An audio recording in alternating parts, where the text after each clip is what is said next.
Panunumpa ng tagahatol. Ako po ay sabihin ng buong pangalan,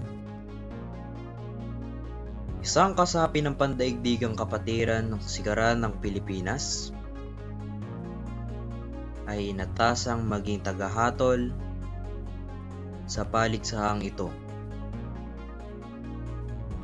Ako po ay sumusumpa na walang papanigan sino man maliban sa pagsunod sa mga patakaran at alituntunin sa paliksahang ito.